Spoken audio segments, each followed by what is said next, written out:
Hello, tech friends. Today with me, Wolfgang, and my name is Spent. We are going to talk today about monitoring with the help of Azure Arc. So I think everybody knows the pain with monitoring, especially when you have worked with logs and such kind of stuff on your on-premise infrastructure, and you have to collect all of them and go through this, and maybe you have some other tools, but still there is a pain. And now, how can Azure Arc help us to solve this pain? Azure Arc can help us in a way that it projects the Kubernetes cluster to Azure. This allows us to use Azure tools like Azure Monitor to monitor our on-premise cluster. The big advantage is that I can use Azure Monitor to monitor my cloud infrastructure and also my on-premise infrastructure. So I have one tool for all my infrastructure, and I don't have to switch between different tools depending on the environment. And another big advantage of Azure Arc is that it installs an Azure Monitor agent on the Kubernetes cluster, and this agent sends information to Azure.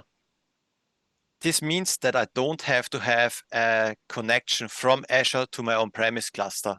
So I can have my on-premise infrastructure securely behind a firewall and don't have to grant any application from the internet access to my network.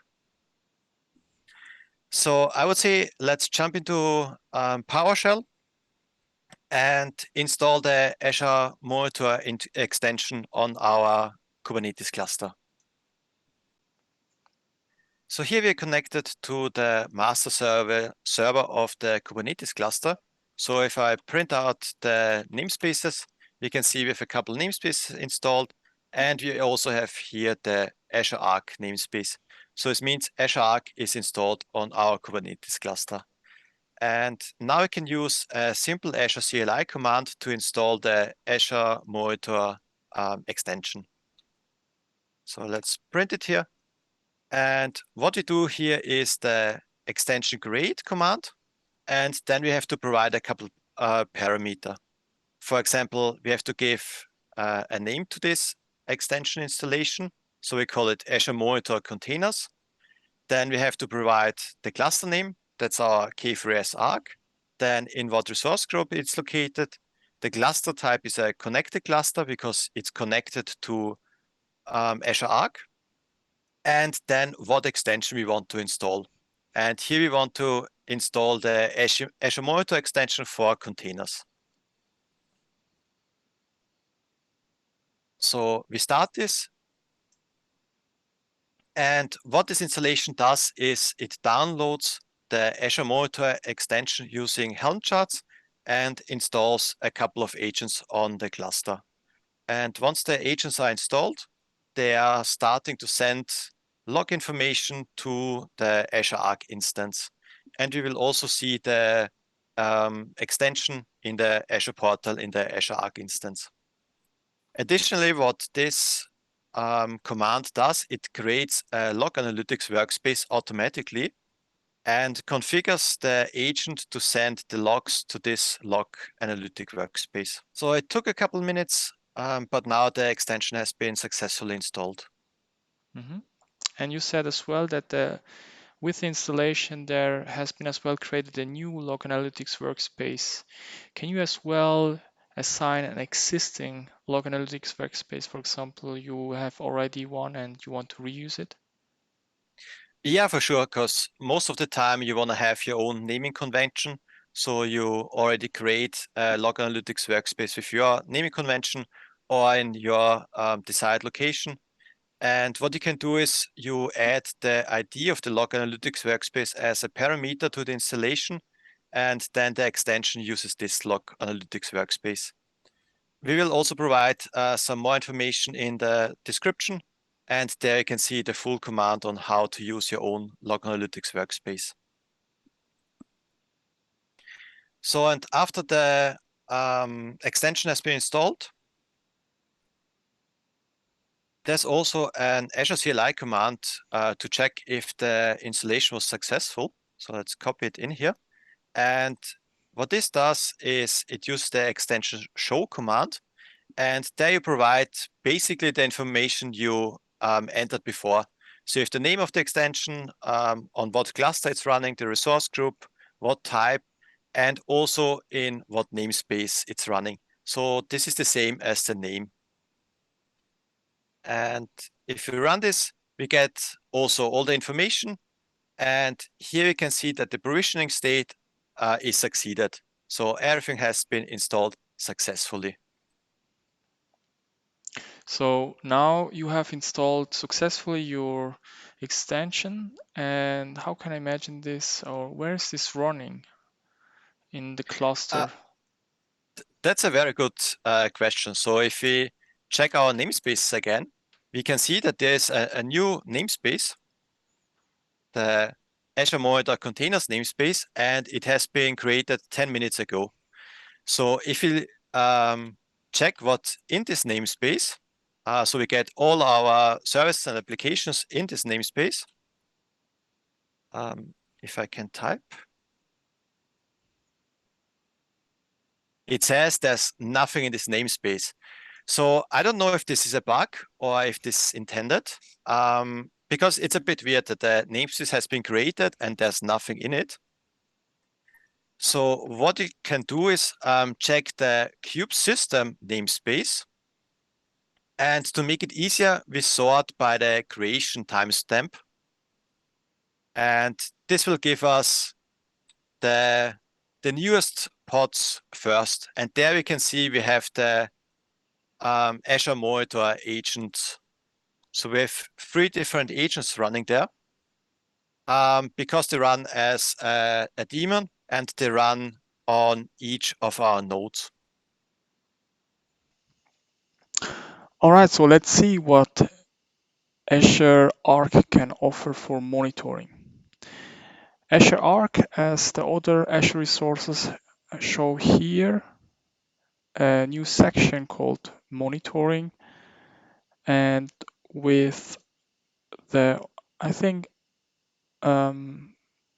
always used categories like insights, alerts, metrics, and logs, and workbooks.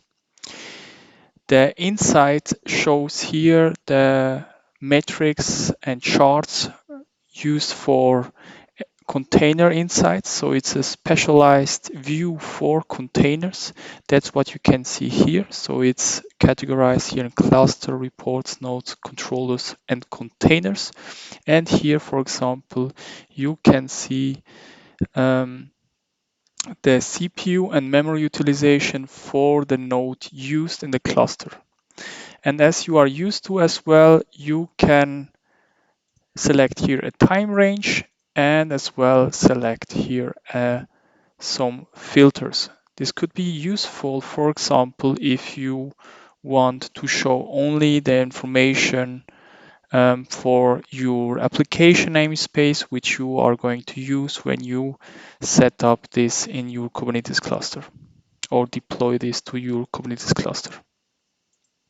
So this means if my CPU usage goes up and is almost at 100%, I would see it on this chart. But since my support team is busy, they're not staring at the screen all day long. Is there a way to notify them? Yes, I hope that they are not only working on this or doing this. This could be useless or time consuming. So there is a way, an actual and very easy way. There are some recommended alerts, which is in preview, and which you can select. So for example, for the use case that you want to know if the CPU of the node or of this container is higher than expected value, you can enable this here and be careful to register the resource provider, otherwise you will get here an alert and failure. So the alert rule has been created, but no action group has been assigned. And here you can see a list of predefined alerts. So which of them are we interested? This could be, for example, the CPU of the container or CPU of the node. And then you can just easily enable this and it creates for you the rule in the background. What you need to do still is to define here an action group, which is then responsible to handle the alert when it happens. So that's the same steps I have to take as I'm used to when I used Azure Monitor for my Azure VMs or my AKS cluster. Exactly. So it's no different. So if it's on-prem or somewhere else hosted or in Azure, it's the same. Okay, and this also means that I can create my custom rules or custom alerts, and I'm not dependent on the Microsoft ones. Of course. So you can check the created alert here under alerts. So as you just asked, here you can create your alert by yourself, or you can check your created alert and customize it. So here you see what it did is it created it for you, so you don't have to do anything here, and it's already enabled, and you can customize or add an additional alert here. This looks exactly like I'm used to monitor my Azure VMs. What's the difference between my Azure resources and the way you monitor here your on-premise Kubernetes cluster?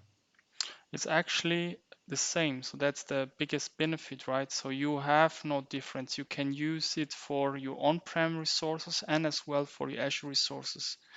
Then, so there is no difference actually. So this means with the Azure Monitor extension for my Kubernetes cluster with Azure Arc, I can just extend Azure Monitor from the cloud to my data center.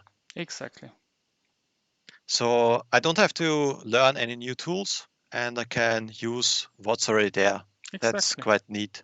Exactly. So that's amazing. So you have one tool for any hosting models you are using. Let's go to the So logs. Logs is, as I said, one part of the monitoring, which is very important. As for metrics, there are as well some predefined queries which you can reuse. In our case, we have, for example, for container, we can search it here, and then we can see here for some predefined queries which we can then use and as well just apply. And we see here the results in the logs. Um, So there, that's a pattern that's repeating itself, that no matter where you click, Microsoft already provides some predefined queries or metrics, and you can use them and also edit them. So I guess it's quite easy to get started with this. Mhm. Exactly. It helps you to get started and to extend it as well for your requirements. So if you are more interested or you want some examples, you can just check it and then based on that, customize it for your needs. And the other part is the workbooks. So in the workbooks, there are as well some predefined templates which you can reuse. So as we are interested in the CPU load, we can as well just select the workload details, and then here we have a predefined template which we use here, and we can see here the max CPU usage by the pods and the max memory usage. And here as well a time range. And the best part of it is that you can just extend this or edit this as you need it. So you can click here on edit and then add here some additional charts or remove some of them and then customize it as you like. All right, so today we saw how to bring Azure Monitor to the on-premise Kubernetes cluster with the power of Azure Arc. But I've also seen that it's quite an extensive topic, and I would like to learn more about it. So, Spend, if you're in the mood for it, do you want to show us more about Azure Monitor in the next video? Sure, love to. Okay, great. And for the viewers, thanks for watching. Please like and subscribe if you want to see more of this content. And see you next time when we learn more about Azure Monitor.